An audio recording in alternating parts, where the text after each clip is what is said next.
अंकुर उपाध्याय स्वागत करता हूं आप सभी का आपके अपने YouTube channel share market analysis में।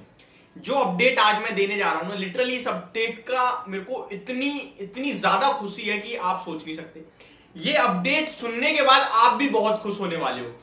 दुखी होंगे तो वो लोग जो रिटेल कैटेगरी का पैसा खाते हैं, जो ऑपरेटर्स होते हैं, और कुछ कंपनी में तो प्रमोटर्स ही ऑपरेटर बन जाते हैं।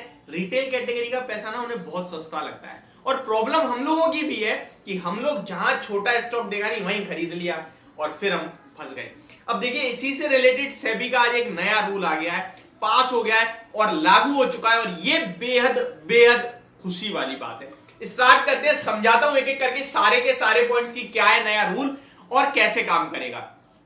देखिए, पेनी स्टॉक ये बहुत बड़ा चिंता का विषय है एक मार्केट के लिए। यहां पे लोग मल्टीबैगर ढूंढने के चक्कर में अपने कैपिटल को गवाते रहते हैं। 2 रुपए का शेयर ले लिया, 10 का हो जाएगा, कुछ भी नहीं हो रहा, बेच भी नहीं पा रहे, सर्किट टू सर्किट नीचे जा रहा है। अब ये सब चीजें देखते हुए सेबी आप सभी को पता है कि भैया रिटेल कैटेगरी को ध्यान में रखते हुए सब करती है, ऐसा कहते हैं और ऐसा है भी। लिटरली सेबी ज्यादातर सोचती है। इनफैक्ट एक ऐसा नियम है जो पास होगा आगे चल के, अभी बात चल रही है, लेकिन आज पेनी स्टॉक को लेकर एक नया नियम लागू हुआ है, वो मैं आपके साथ शेयर करता हूं। तो बढ़ते हैं आगे और समझाता हूं कि क्या क्या है। देखिए, आपने अभी तक सुना है एएसएम। एएसएम क्या होता है? एएसएम होता है additional surveillance measure. Additional surveillance measure जो है, इसमें स्टॉक्स को डाला जाता है जहां पे वॉलेटिलिटी ओपन हाई बहुत ज्यादा हो, मतलब कोई भी ऐसा संकेत दे जहां पे लगे कि भैया इसको कुछ गड़बड़ हो सकती है, तो इसे आप एक एएसएम लिस्ट में डाल दो। अब एएसएम की जगह सेबी ने एक और नया बनाया, उसे नाम दिया है ईएसएम। ए नहीं, ई, यानी कि इनहेंस्ड सर्विलांस मीजर। अब ये क्या है? देखिए, पेनी स्टॉक सेबी ने कहा है कि जिनका भी मार्केट कैप 500 करोड़ से नीचे का है, उसे हम कंसीडर करने वाले हैं as a penny stock. Market cap price पे मत जाना कभी, ठीक है? 2000 का शेयर है लेकिन मार्केट कैप 500 से नीचे, ऐसा भी मैं आपको दिखा दूंगा। 350 का शेयर है और 2000 करोड़ 500 करोड़ का मार्केट कैप नहीं है, तो शेयर का प्राइस नहीं, मार्केट कैप चेक करना है। मार्केट कैप अगर 500 करोड़ से कम है तो वो आपका पेनी स्टॉक कहलाएगा। अब इसको 2 स्टेज में कन्वर्ट सेबी ने डिवाइड किया है, स्टेज 1 और स्टेज 2। अब स्टेज 1 क्या है? सेबी कह रहा है अगर कोई भी पेनी स्टॉक जिसका मार्केट कैप 500 करोड़ से कम है, अब मैं बार बार नहीं बोलूंगा 500 करोड़ से कम है, आप लोग समझ गए, पेनी स्टॉक 500 करोड़ से कम, तो स्टेज 1 वो जहां पे कोई कंपनी पिछले 3 महीने में 75% का मूव दे चुकी है।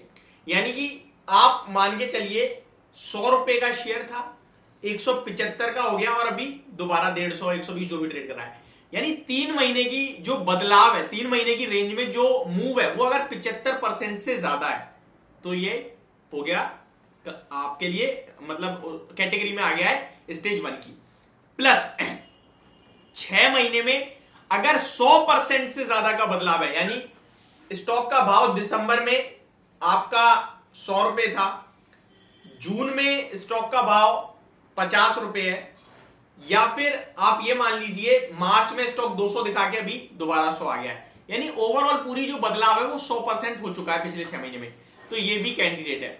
और 1 साल में अगर मोर देन 150% का बदलाव है तो ये भी कैंडिडेट है।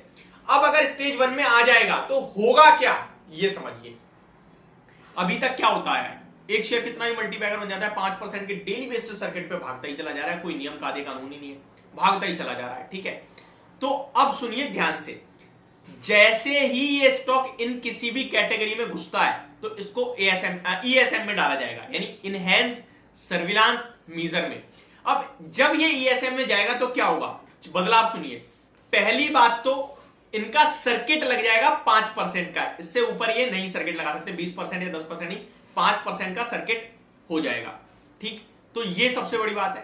प्लस मार्जिन फैसिलिटी बिल्कुल नहीं मिलेगी आपको, और T2 ट्रेड में चला जाएगा, ट्रेड टू ट्रेड, यानी आप आज सोमवार को लो, बुधवार को ही काम कर सकते हो, उससे पहले नहीं करोगे, तो ये हो जाएगा, ये 2 चीज हो जाएंगी। अब एक स्टेज 2 है, जहां स्टॉक जाता है तो स्टेज 2 में ज्यादा मार पड़ेगी, स्टेज 2 में तो बहुत ज्यादा कड़े बदलाव है। अब स्टेज 2 में अगर स्टॉक चला जाता है तो स्टेज 2 में क्या होगा वो सुन लीजिए। स्टेज 2 में आपकी सर्किट लिमिट केवल 2% रह जाएगी। अब आएगा ना मजा, ये जो स्टॉक को बिना बात भगाए जाते थे 2% से भगाओ, 2% भागेगा स्टॉक या गिरेगा, 2% का सर्किट है केवल, प्लस आप पूरे हफ्ते में एक बार ट्रेड कर सकते हो, कर लो ऑपरेटर। तो ये जो ऑपरेटर है इनके गाल पे बड़ा तमाचा मारा है सेबी ने, मुझे ऐसा लगता है। आप भी अपना कमेंट बताना। अब जब ट्रेड ही नहीं हो पाएगा भैया तो बाय नहीं कर पाओगे, सेल ही नहीं कर पाओगे, एक हफ्ते बाद एक ही बार कर पाओगे। खरीद लिया आपने, दोबारा कल सर्किट लगवाने के लिए खरीदने तो आना पड़ेगा, आप तो खरीद नहीं पाओगे। तो अब सर्किट लगाने के लिए कौन आएगा? दूसरा साथी बुलाना चाहते हो, बुला लो। तो मेरे हिसाब से बहुत अच्छे कदम है ये। होप रिटेल कैटेगरी अब बच पाए, होप कुछ बदलाव आए, और ये जो पोर्टफोलियो में 2-2 रुपए 4-4 रुपए के शेयर्स होते हैं ये बाहर हो लोगों के, और अच्छी क्वालिटी के स्टॉक्स हैं। तो ये आज जो बदलाव हुआ मैंने आपके साथ शेयर करा। प्लस मैं आपसे कंटिन्यू कहता हूं कि आपका ब्रोकर ना भाग जाए यार। तो इसके ऊपर भी एक नया नियम आने वाला है कि अगर आपका ब्रोकर भाग जाता है तो आपके पैसे का क्या होगा। यहां भी सेबी इस पे चर्चा कर रही है, और मैं आपके साथ इसके ऊपर भी वीडियो बनाऊंगा, लेकिन वो आज दिन के दौरान आएगी। तो thank you so much for watching this video. Have a great day guys.